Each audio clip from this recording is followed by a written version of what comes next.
agent network management, and it plays a very crucial role in as we plan to increase the financial inclusion process of the country. Agents serves a very critical role between financial institutions and the unbanked or the underbanked. However, managing an agent network comes with its own set of challenges. Some of these challenges include, liquidity management, maintaining agent motivation, as well as monitoring agent performance, mitigating risks. And unfortunately, technology plays a significant role in this whole sets of challenges. And by implementing innovative technological tools and platforms, financial institutions, both traditional and fintechs, can really streamline the agent network management. With this in mind, I'm very excited and happy to go deep in this webinar, and I encourage all participants to actively engage the discussion, share your experiences, share us your question, and be active on in the Q&A session as well. With that in mind, I'll give the room for Ya again. Thank you very much, and enjoy your time. Thank you very much, Mr. Anthony Tesfaye, for the welcome remarks. So our distinguished participants, moving forward with our webinar, we'll now have the opening remarks from Mike McCaffrey, who is UNCDF's Eastern and Southern Africa Regional Manager. His remarks will focus on lessons learned from the implementation of mobile money in the last 15 years. So please join me, extend a warm virtual welcome to Mike. Mike, you're welcome. Thank you. Thank you so much. It's an absolute pleasure to speak at this event.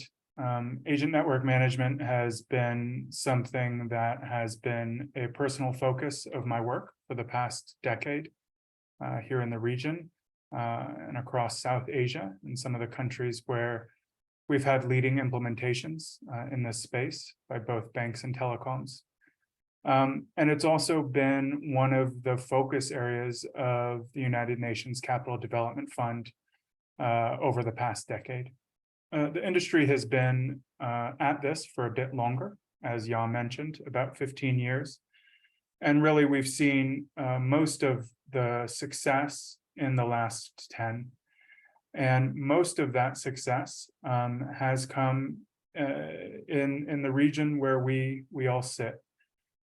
So specifically on the continent of Africa, if we look at mobile money statistics specifically, 50%, so 1 out of 2 of both agents and customers, active customers, sit on the continent.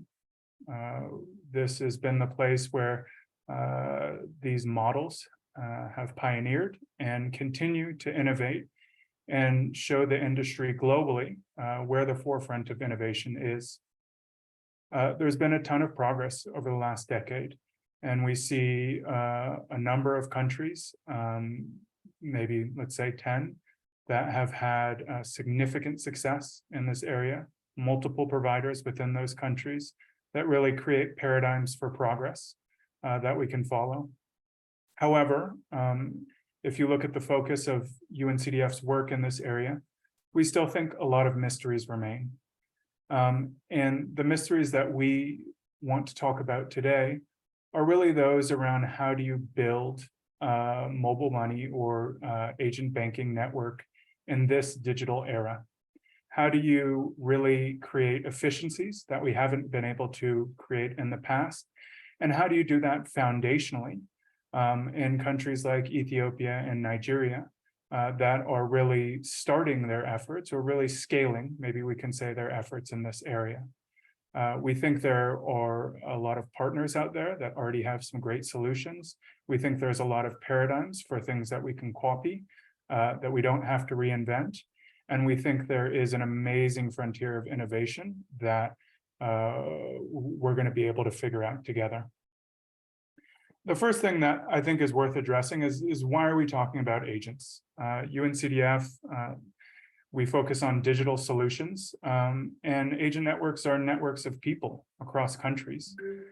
So how do they relate? And I think it's an important point of debate that we've been debating for the last 10 years, and I think it's still worth debating moving forward. When I started working on agent networks in Nairobi about 10 years ago, I started by doing large-scale business analytics on agent networks to find out how different providers, banks and telecoms were managing liquidity, selecting agents, optimizing for density and spread, these types of things. And I remember talking to the thought leaders at the time to help us figure out what questions we should be asking, to whom we should be speaking. This is 10 years ago. The vast majority of them at that point said that agent networks had been solved and would be in rapid decline from that point onwards, as we were able to achieve more purely digital solutions to the financing products that we were distributing, right? That was wrong, and in my opinion, continues to be wrong. I think the question remains as to, are mobile money and agent bankings actually digital finance solutions?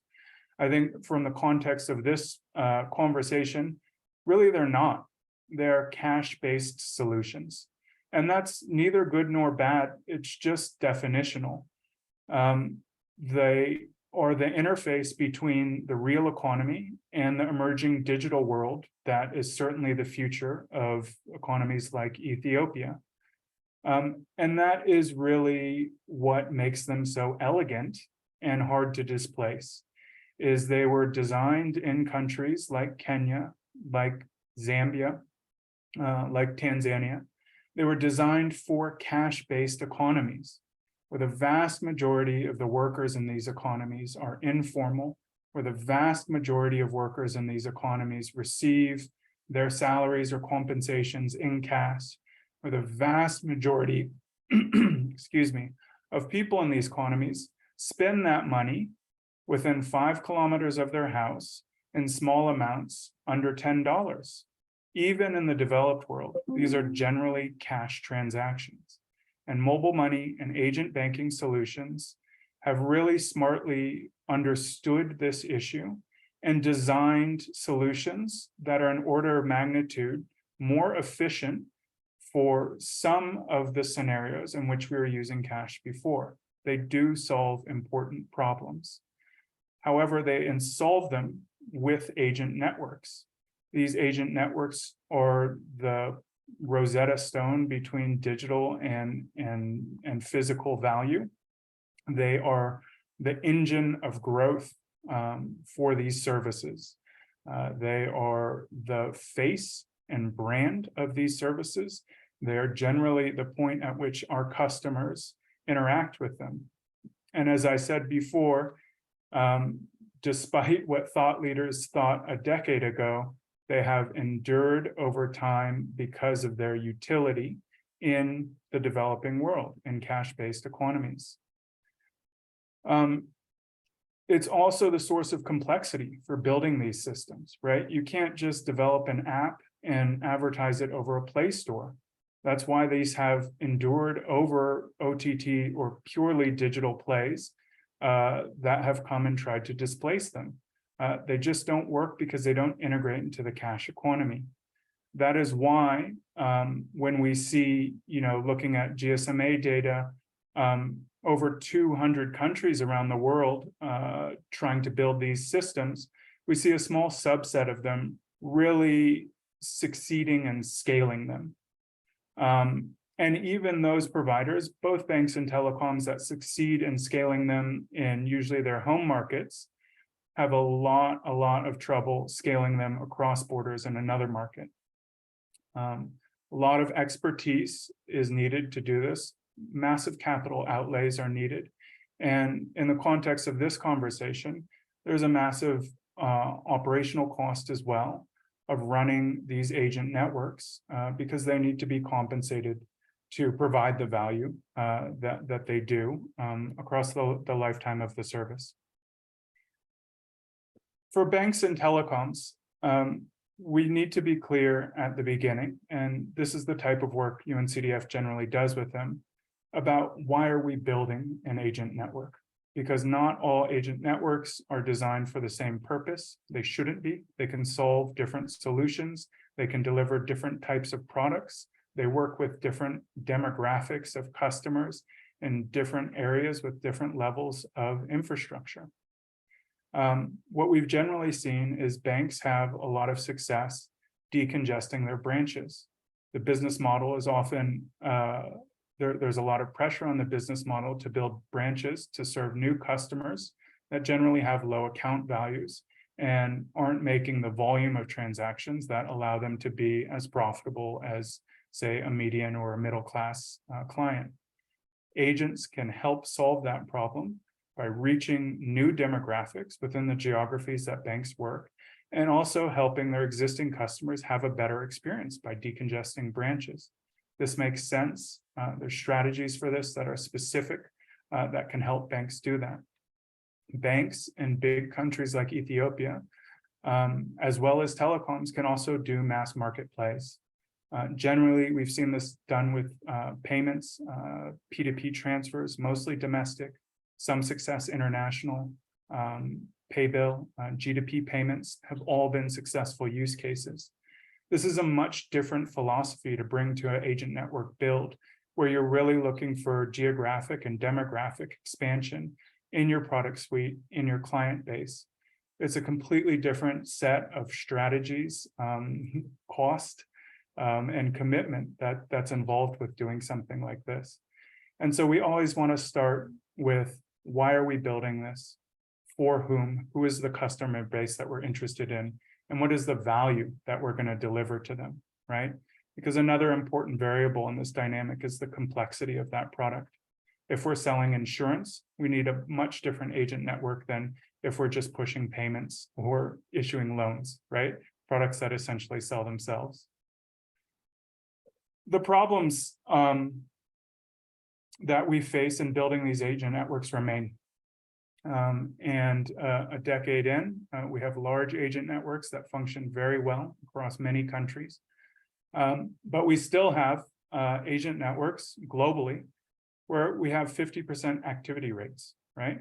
When we're looking at the agent network build stage, in which Ethiopia is, we generally see activity rates between 10 and 30%, which means that, even in a mature agent network, 50% of the money that we spent onboarding, selecting, training agents is wasted on agents that aren't generating revenue for us.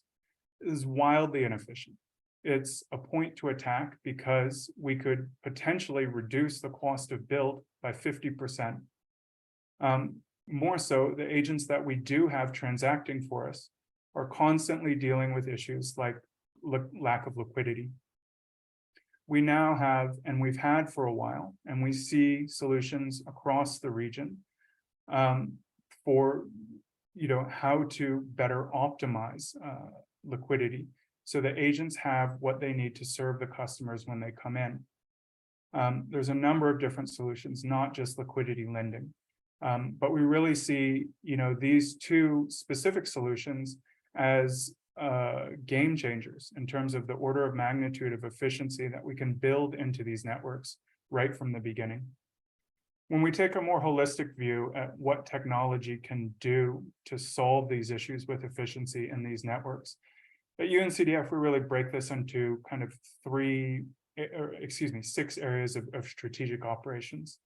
The first is really on this agent selection and contracting, which is how do we really visualize the correct density and spread of our network?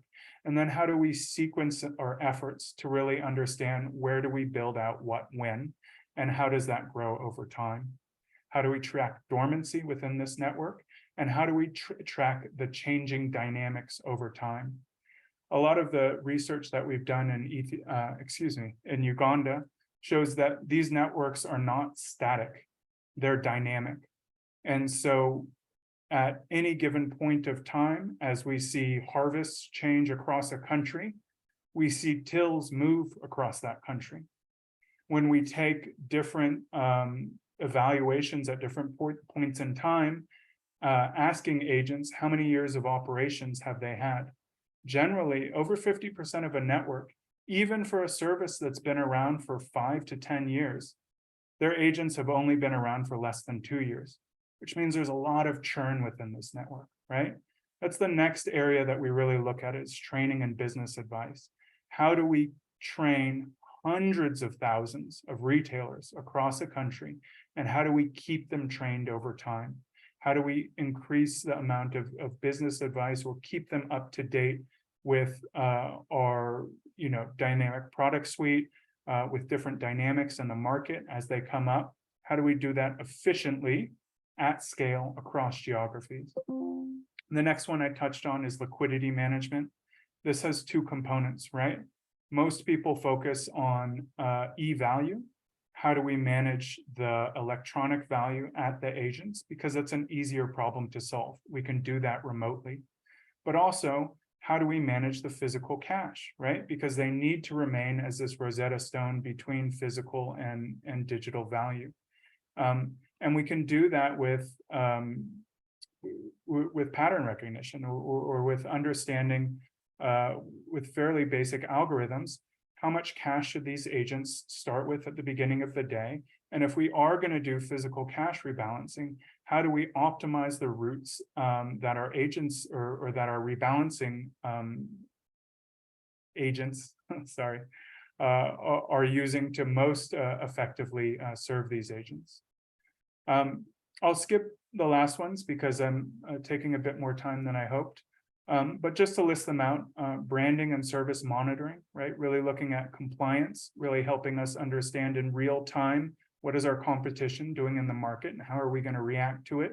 Sometimes geographically, sometimes specifically to products. Commissions and reconciliations, how can we make those happen faster? How can we use dynamic incentives to really press agents in different ways? Because we know also not all agents are equal, right? We have 20% of networks that are generally our top performers. We need to incentivize and support them in different ways. Technology can help us identify them and service them specifically. And then customer care. This is really around how do we protect our customers? How do we keep them educated? And how do we keep them engaged, Because behind the front-end agents, usually we have a whole back-end call center that's dealing with these issues as they're coming up regularly. How can we reduce them? How can we better train our call centers and reduce our reliance on them? So we have, I think, just to finish with 3 thoughts. Ethiopia is unique. It is distinctive, not only in terms of when it's starting this journey, but in terms of its demographics, in terms of its geography, its infrastructure, the large state-owned enterprises or parastatal enterprises that we have to work with there. And it should look at a unique approach in this modern era. Partnerships. We've talked a lot in the past about partnerships between banks and telecoms. Banks are great stewards of capital. They're great capital allocators. They are designed to instill trust in their customers. Telecoms are great at building and managing networks. They're great at mass market products, customer engagement and service, but neither have historically excelled at technology solutions. And really what UNCDF sees as one of its most important roles is to steward in a new cadre of stakeholders who can really help solve some of these issues of the past and create efficiencies in these networks that we've never seen before. We look forward to being a supportive partner in the Ethiopian ecosystem to push efficiency and innovation in these agent networks and take them to the next level. Thank you very much. Thank you very much, Mike, for sharing those invaluable lessons from the implementation of mobile money. We'll quickly move on to our next segment, which are the presentations. So we have 3 presentations, and Hugo Pacheco, who is the Chief Product and Growth Officer for Papersoft, will kickstart this segment. So Hugo, take it away, please.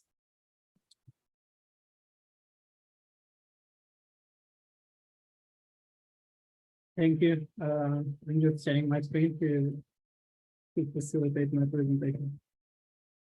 Just let me know when you're ready. Yes, we can see your screen, but your voice is a bit low. So if you can speak up a bit. Okay, I'll try to do it like this. So thank you for the invitation. I'm really happy to participate. I'll try to bring some awareness of what we've been doing at Papersoft. So my name is Hugo Pacheco. I lead product and growth here at Papersoft. We've been developing over the last 15 years technology, last mile banking technology to multiple providers such as mobile money providers, fintech providers, retail bank providers, MFI providers, and more recently, agent networks directly that have been reaching out to more technology-prone solutions. So that's what we've been basically doing. We are reaching to 9 countries at the moment. So I hope to bring some stories from the continent that would make sense for this conversation. We typically focus on 4 types of problems. How we solve identity, that is a key mandatory entry point for financial services. How do we solve technology issues, and the infrastructure is a very huge pain point related to data, internet talks, energy points, and devices. How we solve the inefficiency of the operation. This will touch training that we have just Mike explaining us, acquiring and the churn rate, how we solve this, and also the liquidity part. And the last one is the readiness. How easy is it to deliver this kind of tools, learn from them, and then iterate and deliver better ones.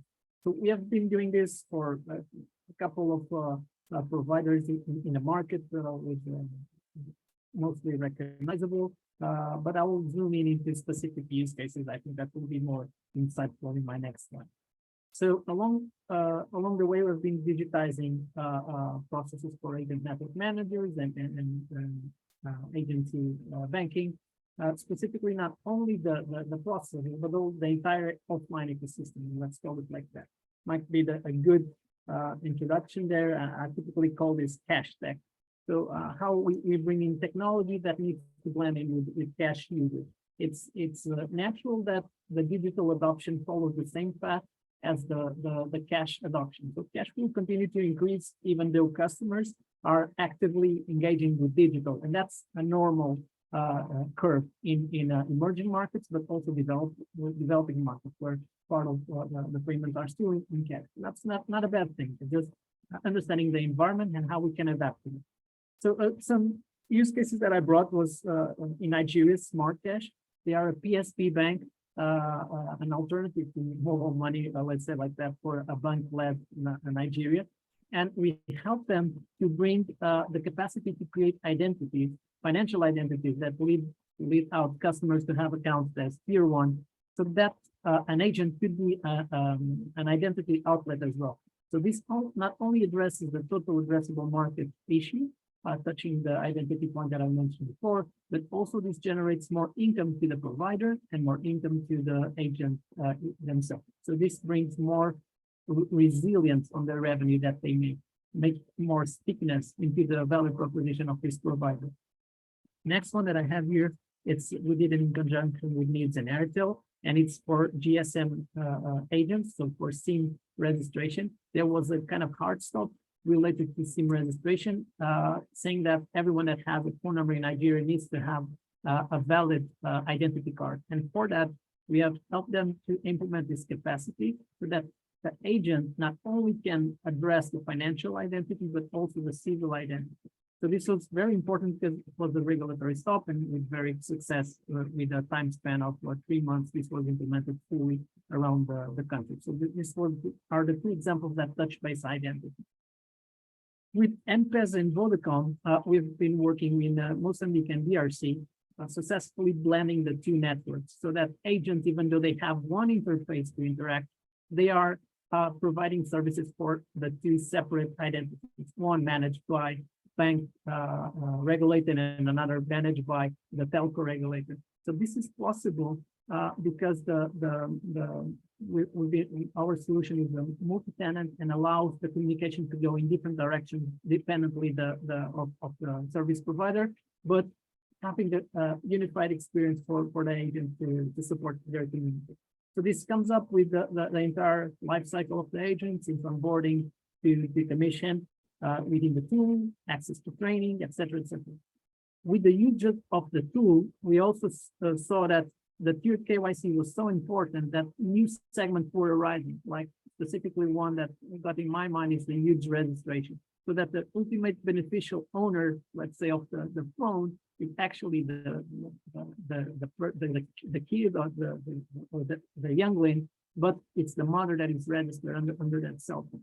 That allowed to segment campaigns specifically to address young people to come in and acquire SIMs, giving them campaigns over a couple of megabytes on WhatsApp and a couple of free packs of SMSs. Just to explain you how this interacts with the normal operation of a marketing campaign. The next point is the zero-rated application. So they zero-rated this to all the entire countries, both of the countries, and they in DRC they subsidize the device. So in practical terms, they give a device to the agent, and then they as asset management, the kind of asset management capacity, they take part of the commissions back as to pay that specific device. So this accelerated the capacity to roll out the solution through the country, and everything is handled within the same tool for the entire life cycle to be manageable.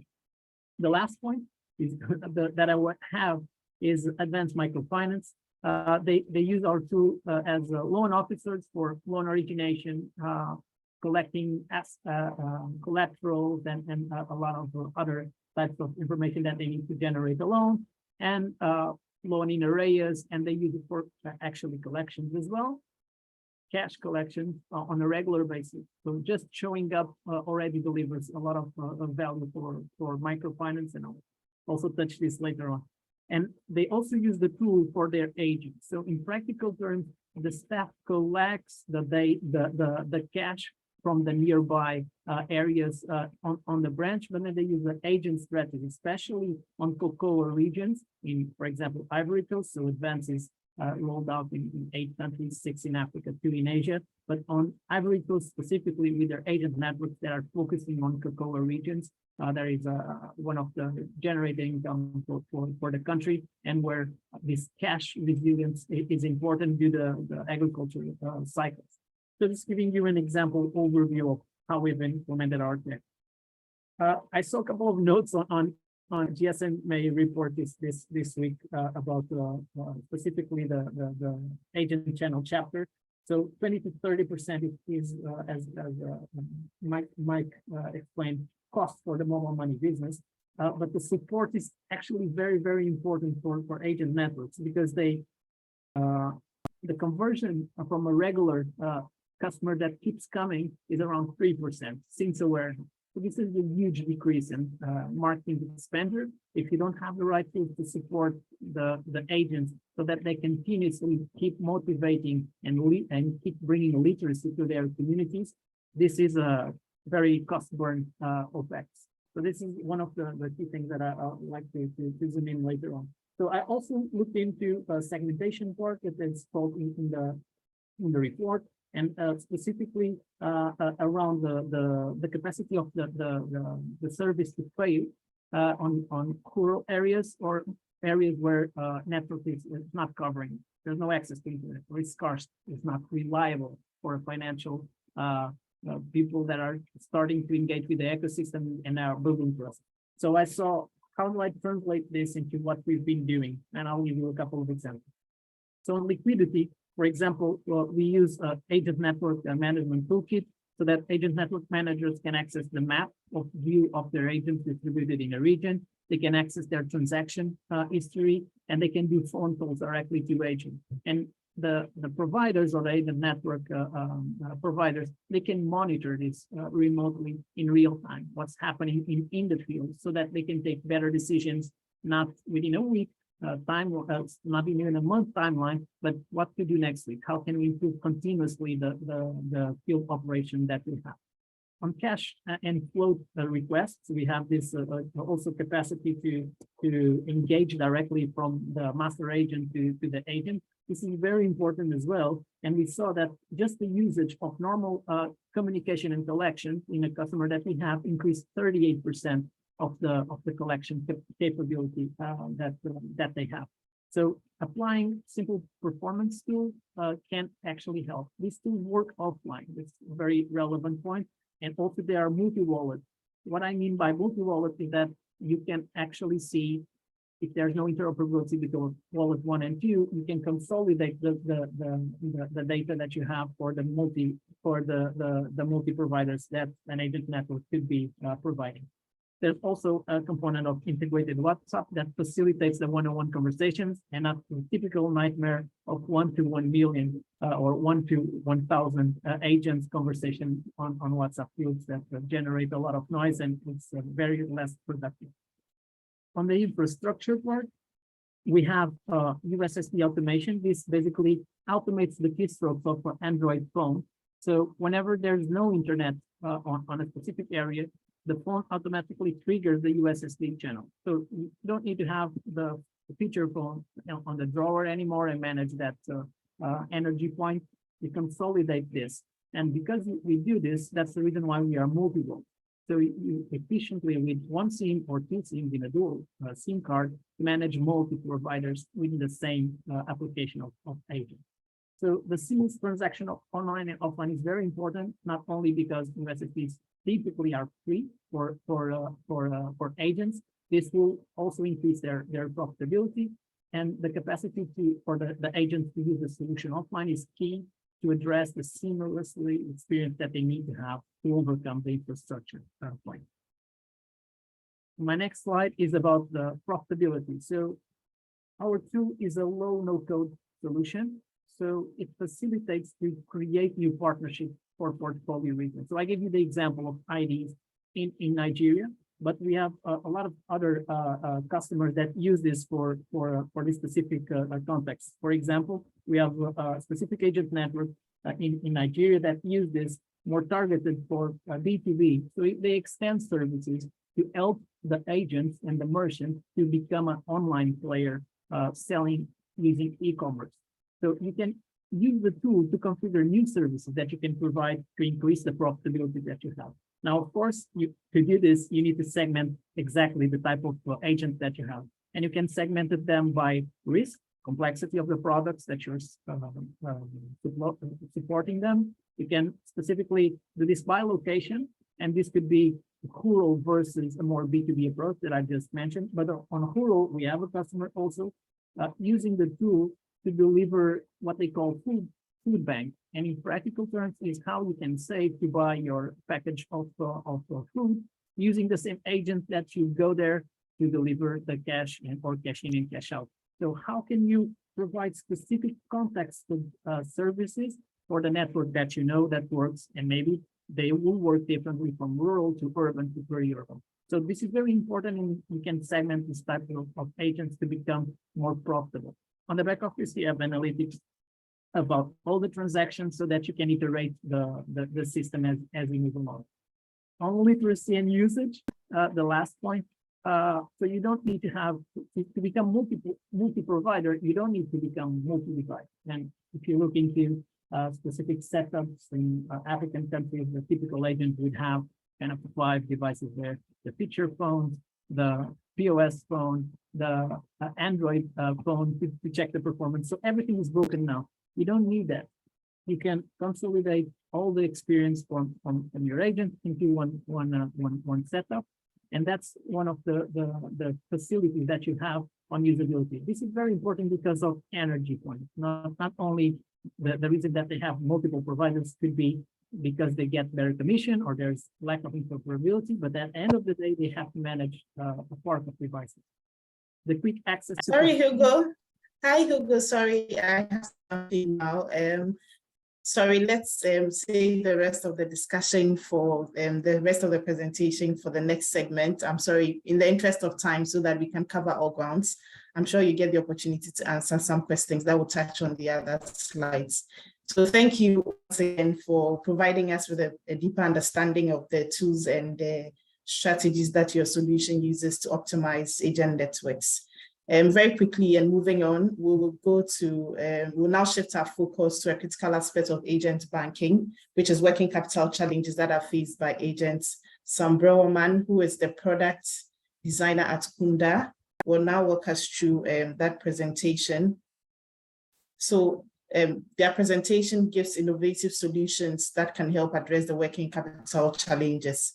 So Sam, you can take over now and share with us the insights that you have.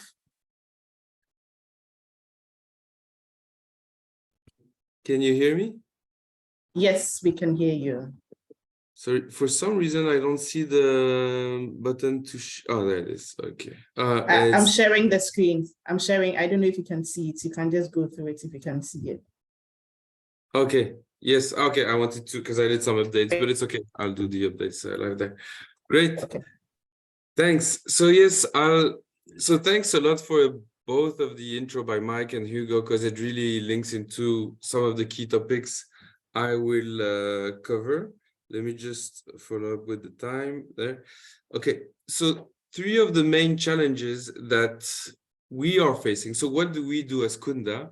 We're a B2B2C. So we work also with the telcos, banks, mobile money operator to help them with liquidity. So what do? We're in fintech. We come with the loan management system. We come with the scoring. And we come with the product design and product management. And we work with a 3-parted. One is the bank that puts the money and the license to lend, and then the agent network via which we are going to disburse the product. So we always work in this 3-parted. Us, the fintech, with the loan management system, the scoring, and the products. The bank who puts the money and the license, and the telco. And the objective of what we do, as Yah said, is to help the agents address their liquidity issues, whether it's cash, like Mike said, or e-money. And I will go through some examples of what we do, but more in general, the issues that we see. So the first one is, and this is why I'm so happy that Hugo presented his solution, because it's very important for us. It's very important for us to work with an agent network that has reliable authentication. Why am I saying authentication? We don't just need people to collect KYC. We need to know that John is John, Sam is Sam. Why? Because otherwise we incur a big risk that someone registers as Sam, takes a loan, then defaults, and then continues his business at the same location, but now registers as another name and goes through totally undetected. Okay, so this is why KYC and authentication is so important when we go. We don't provide this, but we expect our partners, so the mobile money operators, to have done this work. And we see a huge difference between the countries that have a strong and tight KYC process and tight KYC infrastructure versus those who don't. So for example, in Tanzania, there is a national biometric identification via the face and via the thumb. Versus in other countries like in Kenya, the partners do try to collect as much as they can, but they're just taking a picture of the ID. So the issue there, it's very easy to ask someone to take a picture of a picture, etc., etc. So the infrastructure on which the mobile money or the agent network operates, the national infrastructure, is also very important. So this is the first part. That's one of our key challenges, which has huge impact on our products. The second is, and Mike mentioned it, is the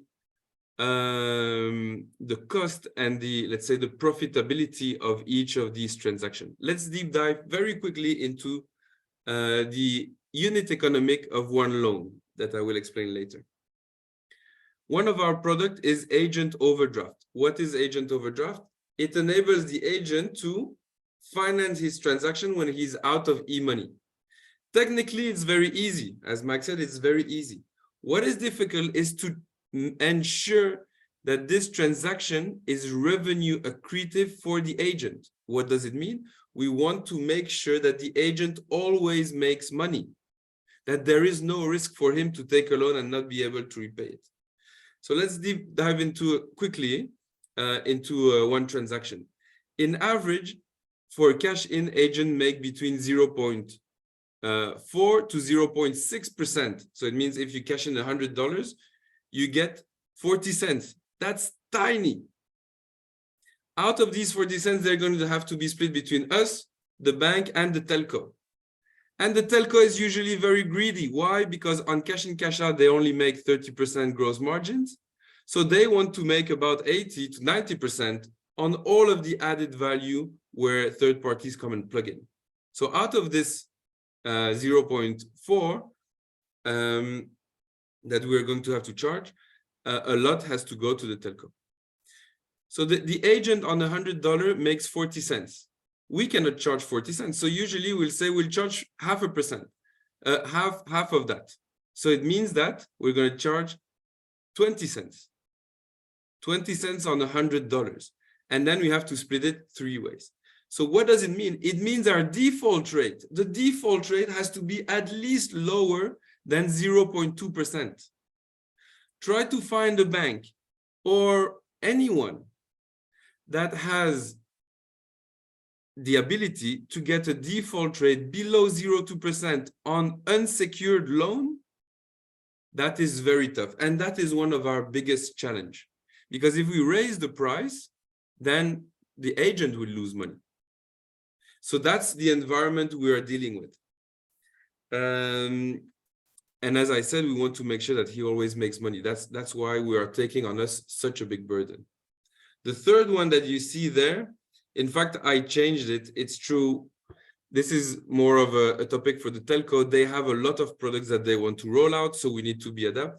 But in fact, the topic there I wanted to bring out, and I changed it, is reliability of the platform.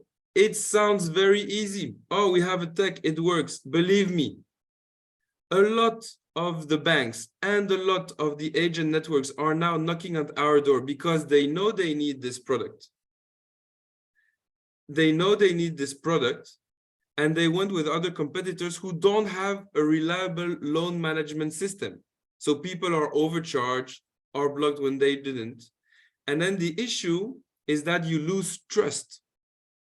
They lose trust, they complain to the central bank loses trust in all these fintechs, and it's a very vicious cycle. We have seen this over and over in some of the countries where we are active.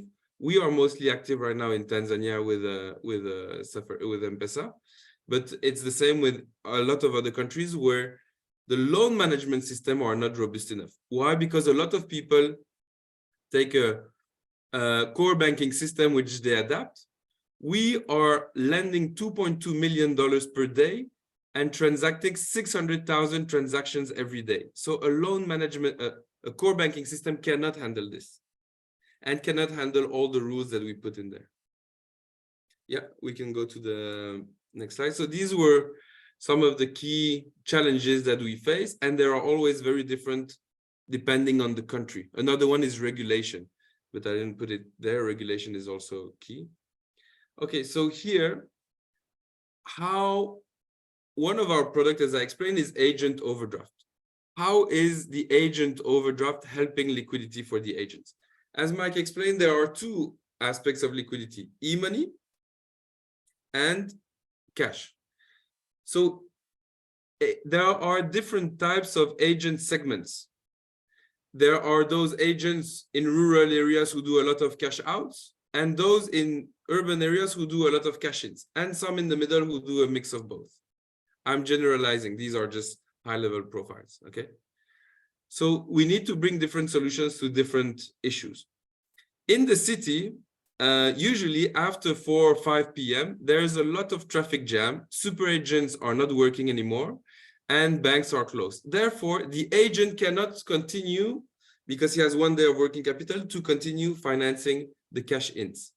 And that's where all the people coming out of the office come from. So what we're trying to do, and this is very important, what we've managed to do is have the safest product in the world. Yes, thanks for the reminder, 4 minutes. The safest product. Why is it so safe? Why am I saying it's safe? Let's imagine that you take a loan at a bank. You base your future revenue based on your past revenue. You estimate that the future will go away. What happens if it rains or if there's COVID or what? You still have to repay the principal and the interest. Here, in our case, you only take the overdraft when a customer comes to do a transaction on which he will earn a commission. So we are sure of 3 things. First, he will not take a loan if he doesn't need the money. Second, he got the cash from the customer. So we know he has the ability to repay the principal. And we know which transaction he did. So we know the commission he's going to get at the end of the month by the telco. So we can fix our interest to be always lower. Therefore, it is impossible to be over indebted with this product. It is impossible. So this is an example of how we create products that are always making profits for the agents. And why is this so important? As we saw in Tanzania, this had such a huge effect on this cost distribution to super agents, satisfaction of customer, availability of product, etc., that M-Pesa Tanzania decided to make it free. They decided to make it free for agents, so it's the safest product and the cheapest product, and to pay us out of their pocket. Why? Because they have seen so much benefits from this product in their ecosystem. Voila. This is a few elements on what we do and how liquidity can help the agents. This was just an example of what it looks like. As you see, it's fully embedded. It's extremely simple. In step 0, it's exactly the same steps as he usually does for a cash-in. He goes in his USSD deposit amount, and instead of saying, sorry, you don't have enough money, he says, hey, you don't have enough money, but if you want, we can lend you what is missing. So let's say he had $2 and the cash-in is for 10. He says, hey, we can lend you $8 at this cost, and you will still earn this commission.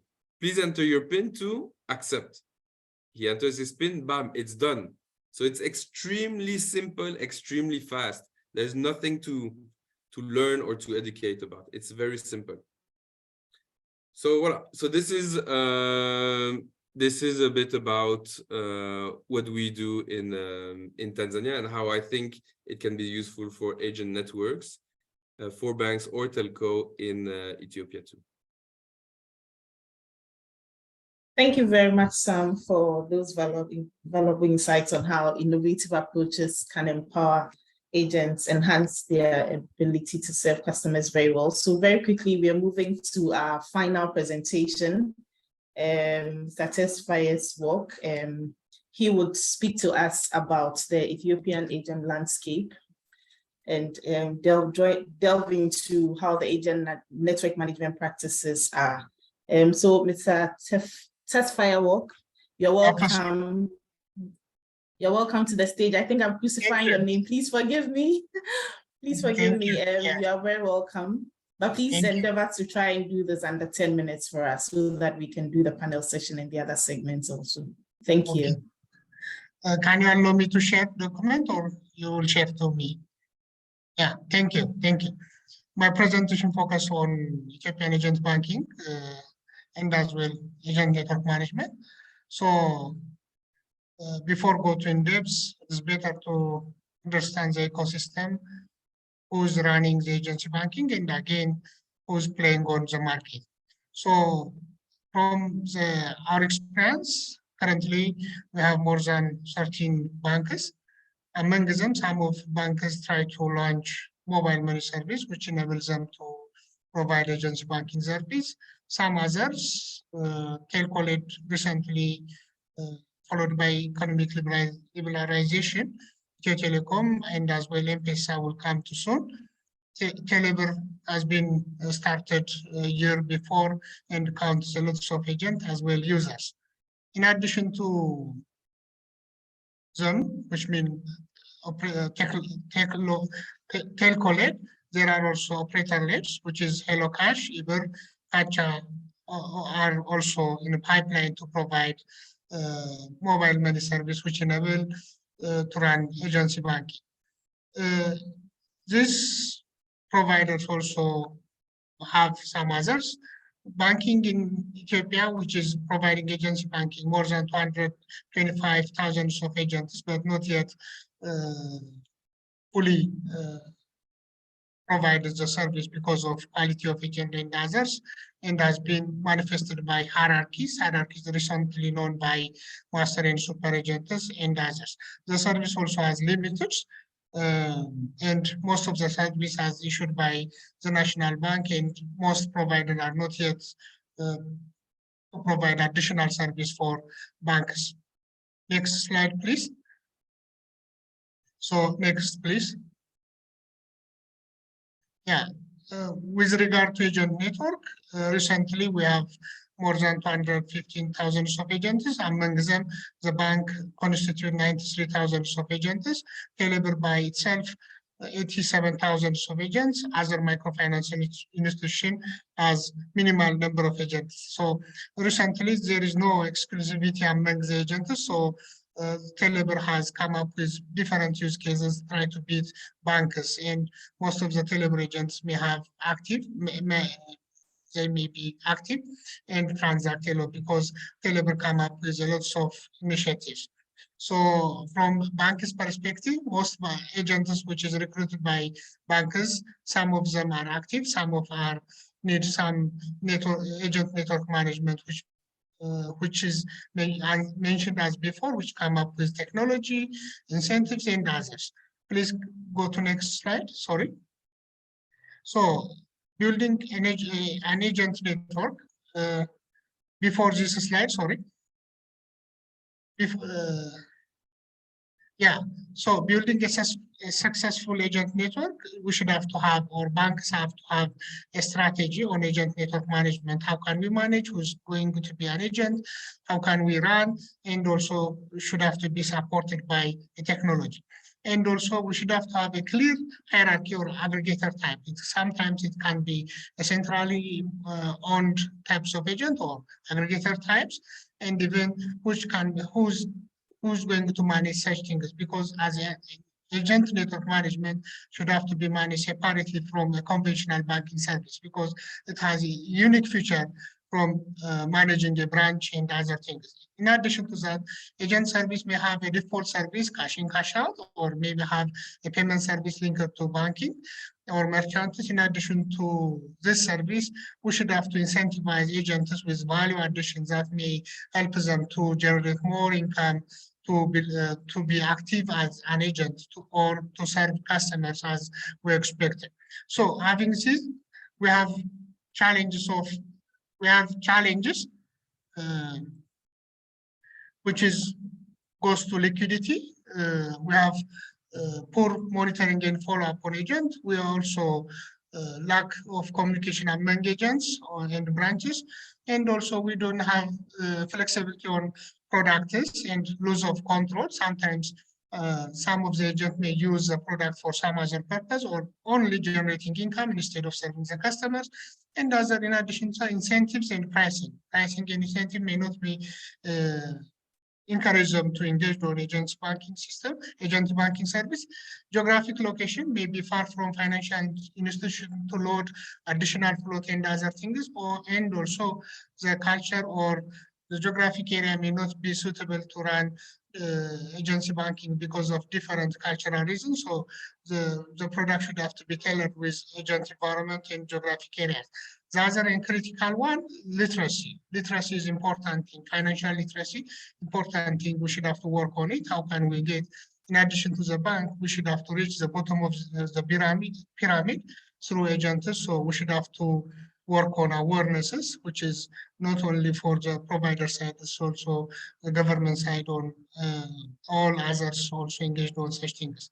From agency, we will have an opportunity to meet the inequality among the poor and rich, which is avoid income inequality through financial inclusion, and also a source of income, and empower economic well-being of a society by allowing them to save and getting credit through mobile money and others. Availability and accessibility of financial service, which also impact on economics.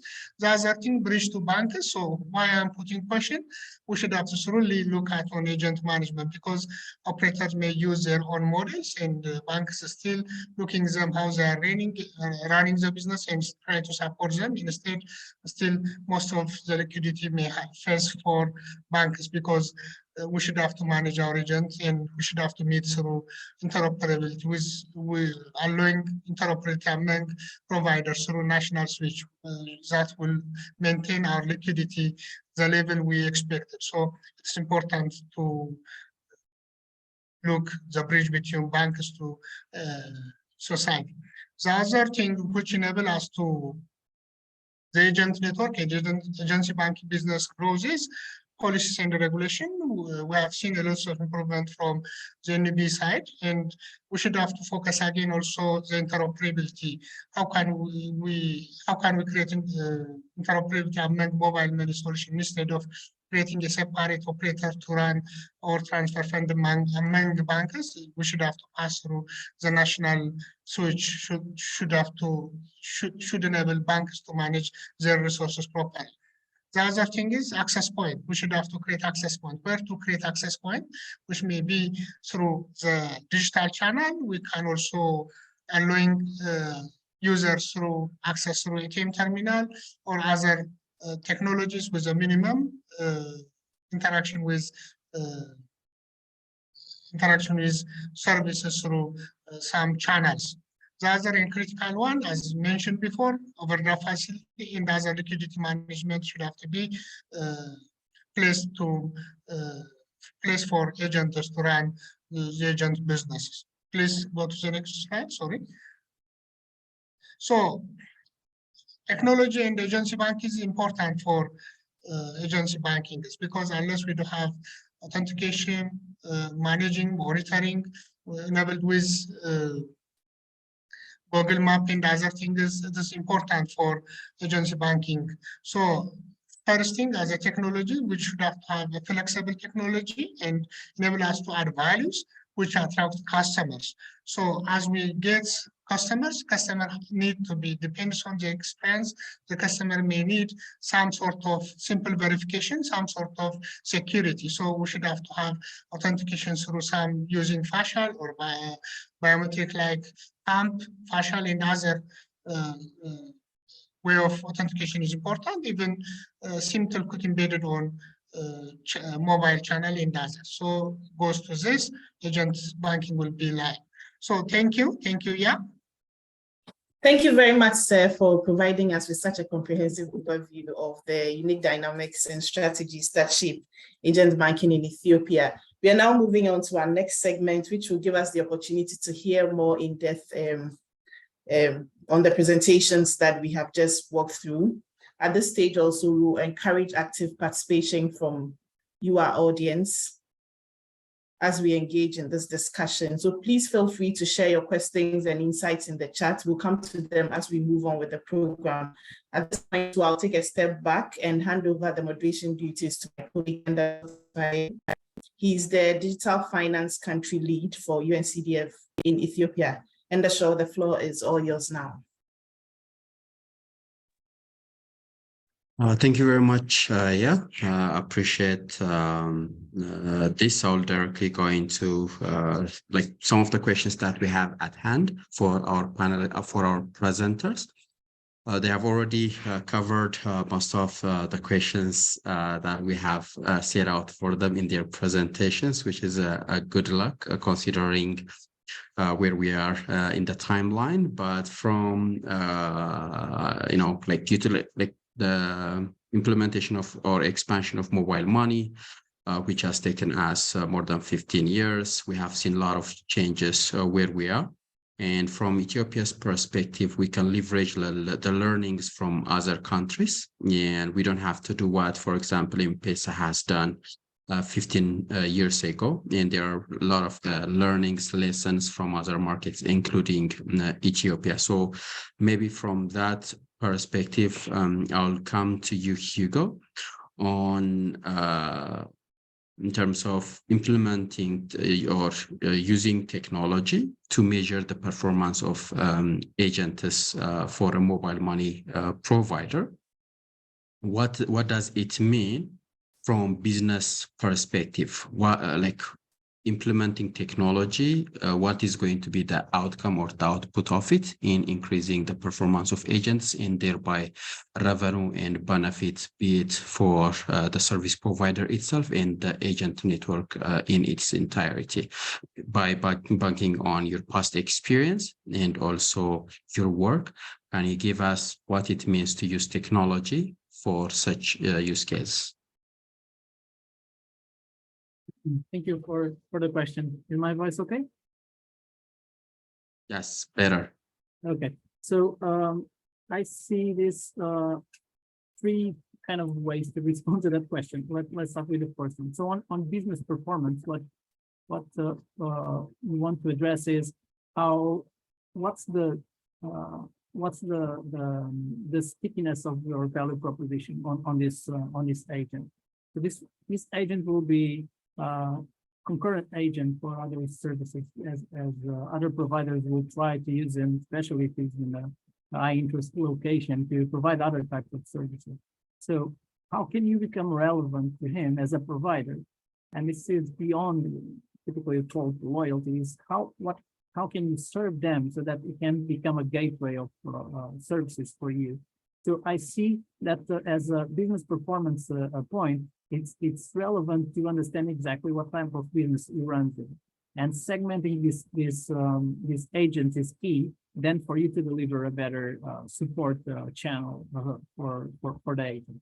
So giving you an example, if you look into more urban areas, typically the use cases look there would be a lot of bill payments make sense to grow, adding valid services for in places where people want multiple access to pay these types of services, but not only cash out, but also accessing and paying for services, because this is how you start to engage with the digital system, not disrupting the cash system, keeping the trust and the literacy going on. So in terms of business performance, I think that the first point would be understanding exactly the type of segments of agents that you have. Not all are the same.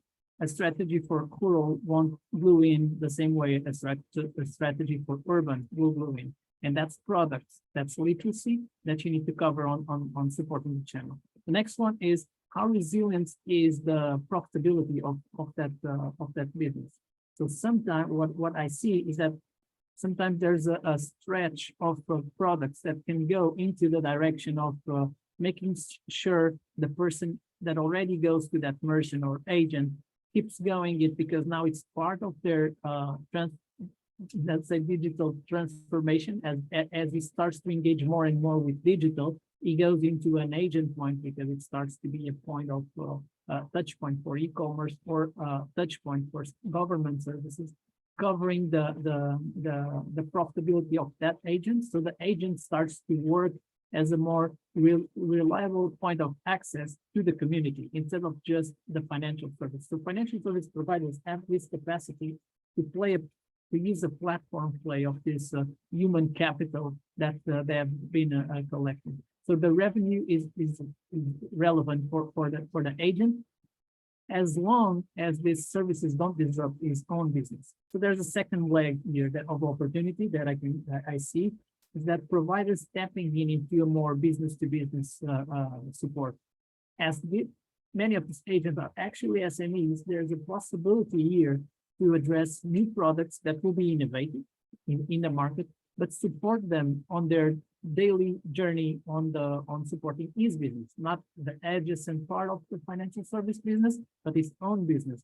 So as record keeping or bookkeeping, auditing, invoice, like invoice advantage for cash advantage for vendors. There's a lot of opportunities as well, both on the B2B support side, that I just mentioned before, but also on the B2C, but also on the B2B side. So supporting these agents can work in two ways for these providers that I see. Thank you. Thank you very much, Hugo. Really appreciate this. Is amazingly insightful. And it's something that can be expanded on ways to solve the pain points of the agents, not just only pushing new financial products on top of what they are actually doing in their retail shops, but also even coming up with ways to solve their day-to-day pain pointers, and also even adding additional value propositions on top of what they can actually achieve in expanding their businesses. In most cases, they raise working capital, not just only for challenges as a problem, not only for their day-to-day operation in delivering financial services, but also even in running their existing business or scaling it. And everyone raised it as a major pain point that can be actually solved by a financial service provider who are their partners in expanding agency banking. So maybe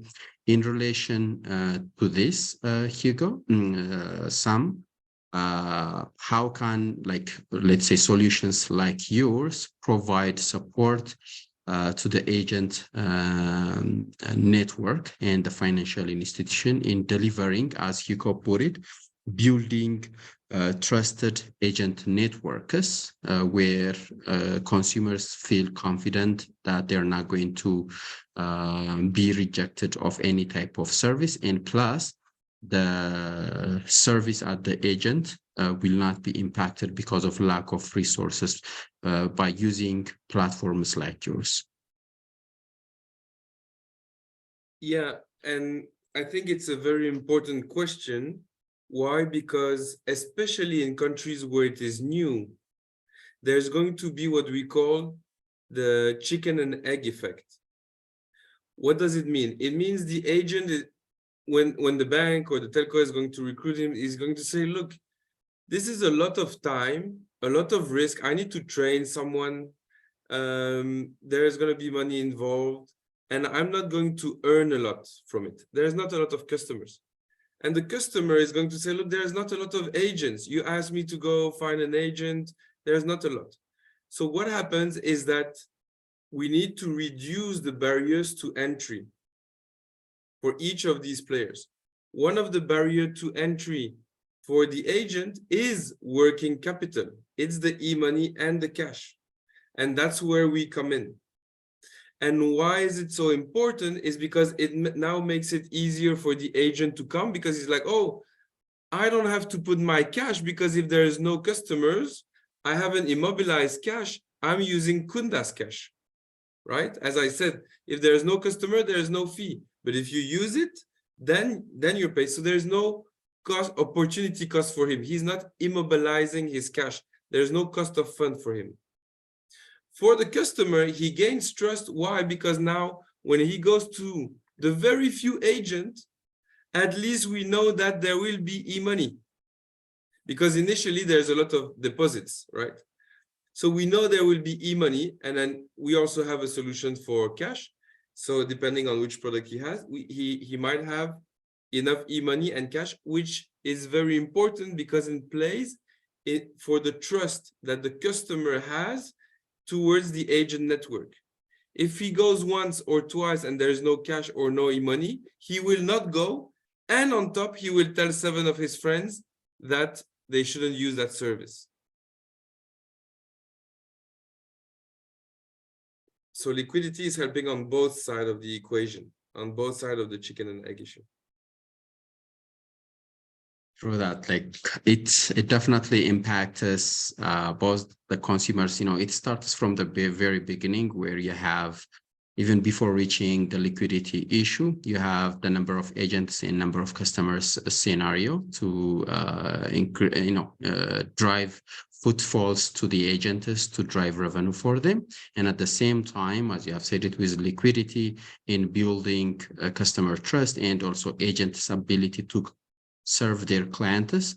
It serves in both ways. Maybe if I can go to Tafesework, like as you have heard it from both Sam and Hugo, there are multiple learnings and potentials that tech can provide.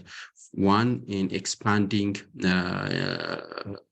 access points by utilizing agent networks, by utilizing technology, and also by adding additional incentive package for agents by arranging overdrafts. With the case of Ethiopia, maybe can you give us some insights as to how such services, maybe you can also indicate the experience on the ground, how such cases can be implemented, and also what the legal framework looks like to forge such kind of partnerships. Thank you, Mr. Ndasha. So Hugo and Sami mentioned more about technology and how the technology will support on network management. For Ethiopian context, it is important to have a technology like what mentioned before, because it's allowed to monitor and enables them to fill the floats. And again, in addition to that, the solution also embedded with an overdraft facility allow agents to maintain its floats, run day-to-day activities. So in our context, the overdraft facility will not be restricted by any governments. Rather, the providers can make such kinds of overdraft facility with due process of approval in something like that, because it is part of microloans, so can allow the agents to have such kinds of limit and facility. So doing such things, agent may not be only through technology, it's also from business side, which mainly focus on from starting of recruitment. So we should have to recruit an agent which possibly have a quality which is expected from the provider, say bank or other operator should have to see such kinds of qualities from the agents, which be able to serve the customer, be able to manage the float and other things. In addition, optimally utilize the service through agent, the service provided by the banks or telcos and others. So the technology is important for Ethiopian context, because most of the Ethiopian people far from the urban areas still the account is 80% and below of formal financial bank accounts. The other still may not have a bank account or may not have access for finance. So the agent is important. So having such kinds of agent network, we should have to enable through the different technologies, be able to access funds through biometric, because it may be tough for users at far from urban area, may not be easily access cards, mobiles, and others. Even they may have a feature phone, but they may not be easily access or use or typing their password easily to access financial services. So in that case, it is important to have biometric authentication, verification, something like that. In addition to that, from provider perspective, it's enabled to have a monitoring tool that monitor the agent, whether it's active or where the agent is, at what time the agent is available at specific location, and other detail has to be easily touched by such kinds of technology. So it's important for us to have such kinds of technology and help us to extend our agent networks with the quality we expected. Thank you, Ndash. Thank you very much, Tafesework. Appreciate the insight that you provided. Yes, even part of the comments that we have received from our participants is saying that the agency banking is at infancy, and there's in terms of expanding the services beyond urban locations, going into the rural markets, a lot of efforts and activities are required. And to leapfrog in expanding agent network in the country, it might need collaboration between different service providers. And maybe if I can push one of the questions that we have received from the participants, and any of you can answer it, any of you in the panel can answer it, is in terms of the collaboration between fintechs and also financial service providers, or e-money issuers, partnership with banks or MFIs, or maybe even in terms of the model, the agency banking model, or the revenue actualization arrangement. Which model do you think is a sound one for expanding financial services in a given country like Ethiopia? So, for example, financial institutions may own their own full-fledged agent banking system or mobile money banking system, or should they partner with a tech company where they will share both cost and revenue in expanding the service? Or is there any other midpoint that such services can be implemented in a given country? I'm just making it open so that either Hugo, Sam, any or Tafesework, any of you can answer it. Yep. Sam, go ahead. Yeah, very shortly. You can add on it. Yes.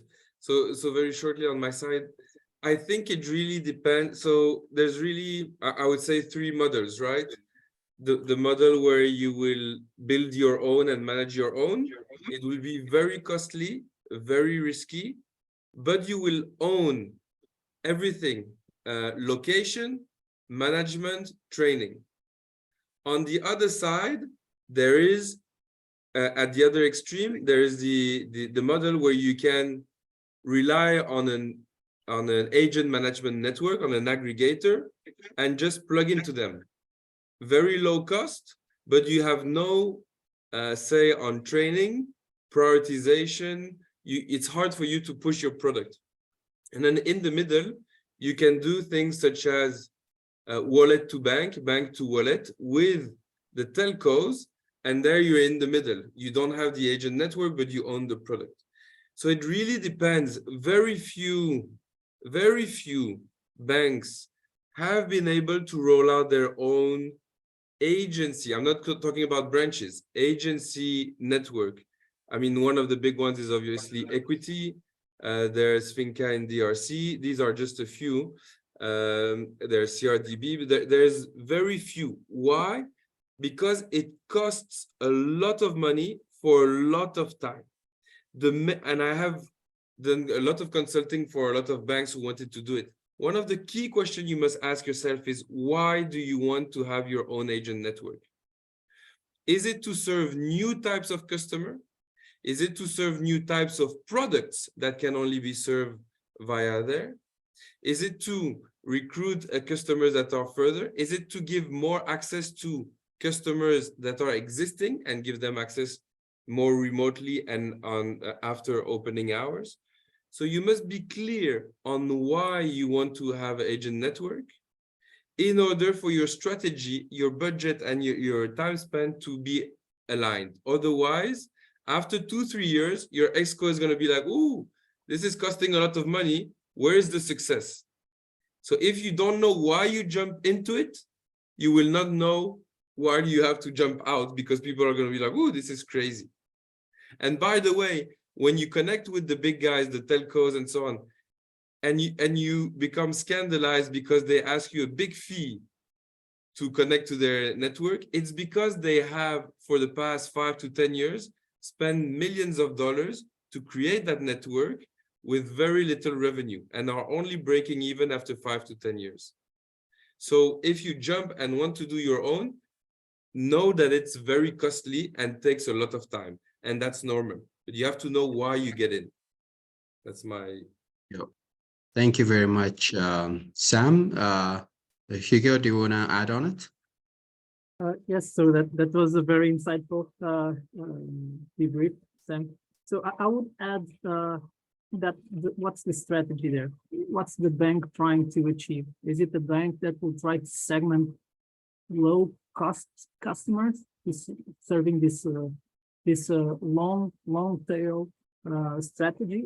So product mix is important because at the end of the day, if you're touching base with these customers, what's the differentiator of the products that you will have against the peers that will compete with you, and maybe they can have different, better strengths that you have, and that could be, for example, a telco that already has rolled out an agent network, so it's leveraging on that investment. So I think the product is important. I see the point of making it the infrastructure accessible could be something that makes sense in the future for banks to facilitate this kind of more of a banking as a service, so that other technology players can come in to play in this. And we've seen a lot of banks doing this strategy as well, such as EcoBank, for example. They are leveraging this type of strategies. But there's space for other players here. The market is too splitted. So I will give you an example of the microfinance banks that I'm seeing capitalizing this partnership with fintechs. I see that they are reaching out as cash points on regions that are further from normal infrastructure cash points. So they have typically a potential gap that they can fit into this. So there's maybe not traditional players that will definitely make part of the ecosystem as balance points for cash, and they can now create products that can be distributed on these, let's say, more technology-prone agent networks. So these technology agent networks, let's say like that, they now are being challenging. So they could be emerging from fintechs or other agent networks from other segments that are successfully being rolled out, such as the examples that we see in Nigeria where we work, and they already have a footprint because they deliver, for example, tools for SME. So there's competition comes from everywhere. It's just about what's the strategy that the bank has.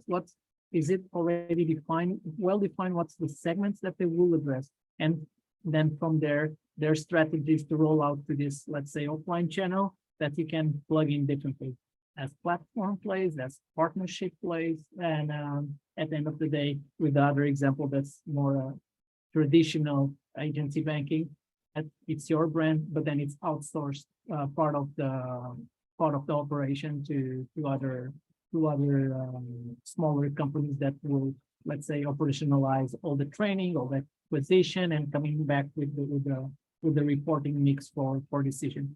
But if you go into that direction, it's important to have specific division that handles this low segment of customers. That it's a long tail, long investment.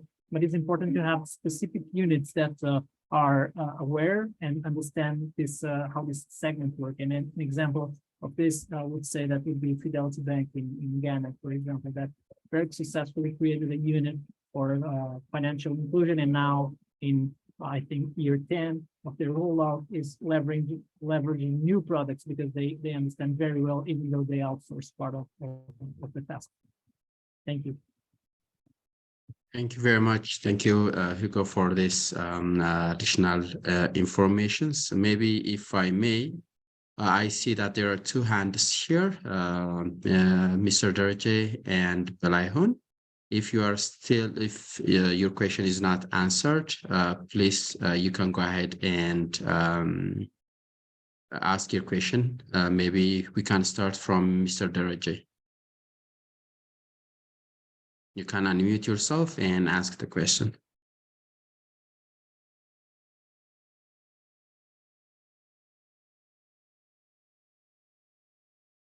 Yes, and so as we wait for Mr. Daraje to unmute, I think we've gone over our time by a minute. We'll kindly crave the indulgence of our participants and our panelists to do an additional 5 minutes and very quickly wrap up. Thank you so far for your cooperation. Yeah, thank you very much. Yeah, maybe Ato Balaihan, if you still have your question, you can ask. You can unmute and ask the question, or else I will go to another question that we have in the Q&A section. Okay, Ato Balaihan.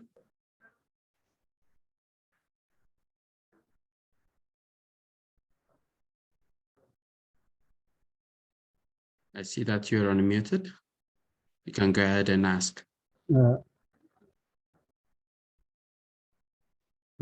Sorry, it's all addressed. Thank you. Thank you very much. Appreciate it.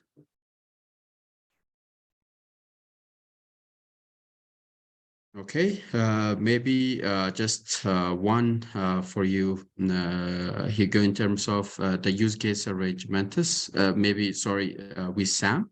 The question is, any use case of agent banking in SME financing, for instance, providing SMEs capital goods loans, besides overdraft, any use case that you can share around it?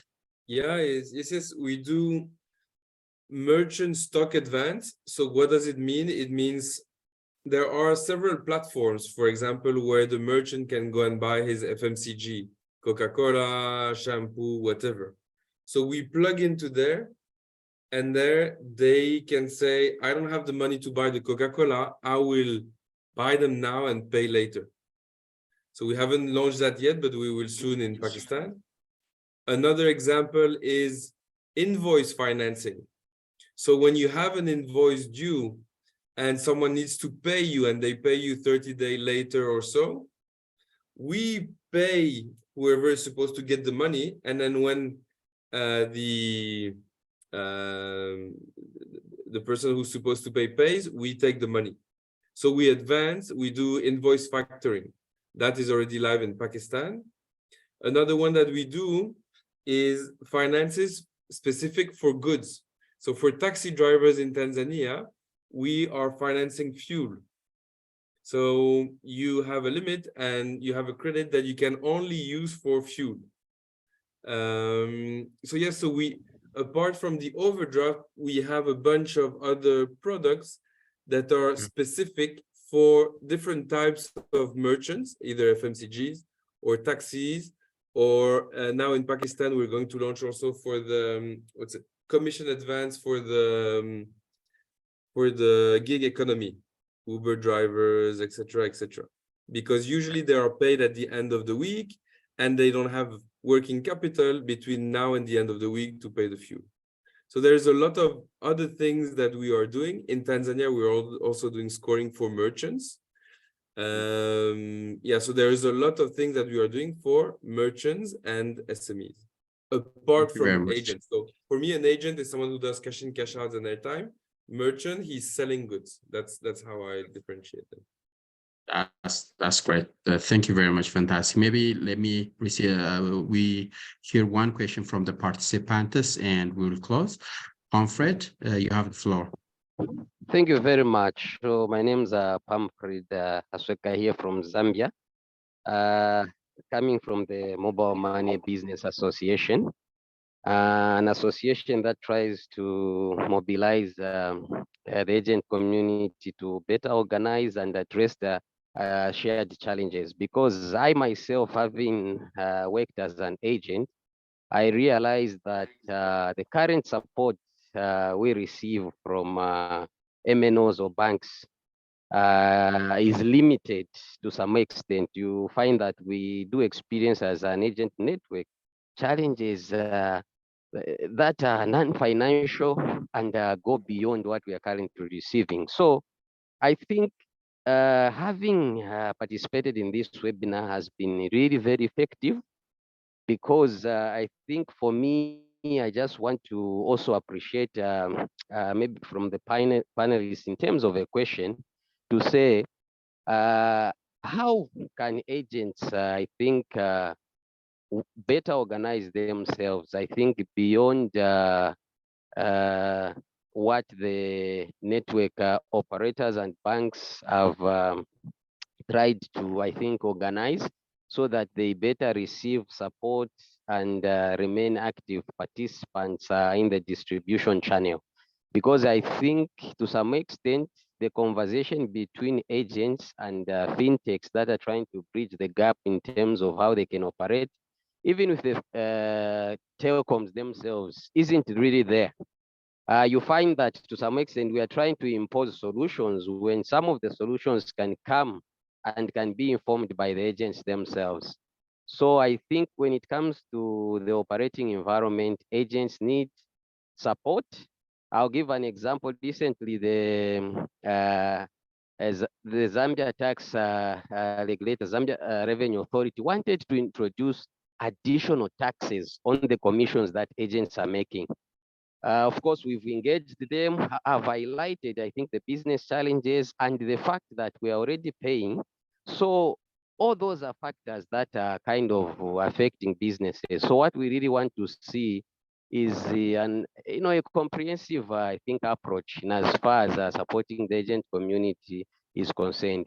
So I think maybe the panelists can just explain from their experience, like how best can the agents network better organize themselves also beyond, I think, the organization we are seeing done by the MNOs and the banks. Thank you. Thank you very much, Pamphlet. Any of the panelists who want to take this question?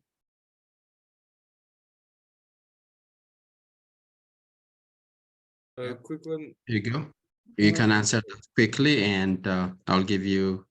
Yeah, I'll give you the example. We interact a lot with the Mobile Money Association in Nigeria, and that's basically a group of agents that organize themselves both to interact as an intermediary to CBN, so the central bank, and coordinate feedback from the industry. And I think they play a very important role on explaining the difficulties from the agents from the field up. So kind of a bottom-up information from structure beyond external associations explaining with surveys. It's important for the communities because they act locally. They inform the agents how to behave in terms of security, and this will be practical security tips, so how to safeguard the money on your merchant log, and more about informative tips on day-to-day, how to handle, how to count money, how to handle your, let's say, performance of your business. They also run training with the hundreds and thousands of agents on regular areas. So that's also very valuable in terms of the community understanding of how the financial industry is moving on in the country. And then at the end of the day, they also provide certification about so that when providers go to acquire agents, they already know that this is an agent that has at least the minimum requirements to some level of complexity. So just giving you an example of what Nigeria has been doing, I think that could be useful for this starting ecosystem that Ethiopia is supporting. Thank you. Thank you very much. Appreciate our dear panelists and participants. Appreciate the discussions that we have had and the questions from our dear participants. Since we are over time, I will stop here by thanking our participants and hand over to our MC Samoa. Thank you very much.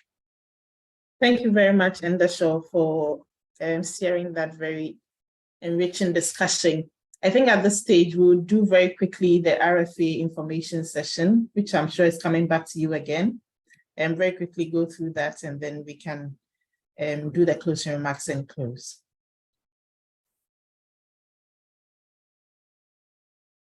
Okay, thank you very much. Yeah, appreciate this.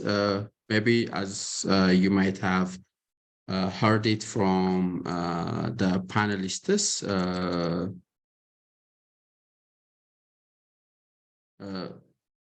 expanding agent network is a challenge, and it requires different